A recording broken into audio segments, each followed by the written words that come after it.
हिंद केसरी सतपाल जी पहलवान जी के जो शिष्य हैं सुशील कुमार, उनके विषय में चर्चा करते हुए चलते हैं, जिन्होंने विश्व विजेता का खिताब हासिल किया। रूस में ओलंपिक में चांदी का जो पदक जीता इंग्लैंड में, और तांबे का जो पदक जीता वो चाइना में। आइए उनके बारे में चर्चा करते हुए इस रागनी के माध्यम से। जब इन्होंने सारे खिताब हासिल किए तो पूरे भारतवर्ष ने खुशी मनाई, और खुशी में कवि की कल्पना क्या कहती है, आइए इस रागनी के माध्यम से क्या बता दिया।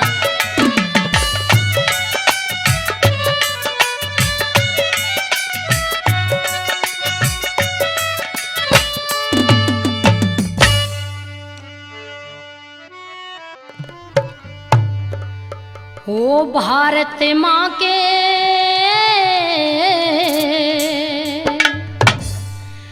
वीर लाडले,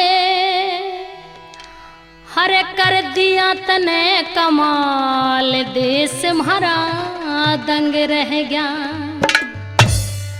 अरे भारत माँ के वीर लाडले, कर दिया तने कमाल, देश हमारा दंग रह गया। भारत माँ के वीर लाडले, कर दिया तने कमाल, देश हमारा दंग रह गया। भारत माँ के वीर लाडले, कर दिया तने कमाल, देश हमारा दंग रह गया।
किसी शायर ने लिख दिया कि लोग मरते हैं बेवफा सनम के वास्ते, कि लोग मरते हैं बेवफा सनम के वास्ते, 2 गज जमीन दफन के वास्ते। अरे दोस्तों, अगर मरना है तो अपने भारत देश के लिए मरो, इस हिंदुस्तान के लिए मरो, जहां पर हसीनाएं भी दुपट्टा उतार देंगी कफन के वास्ते, कफन के वास्ते। क्या कहना गुरु जी?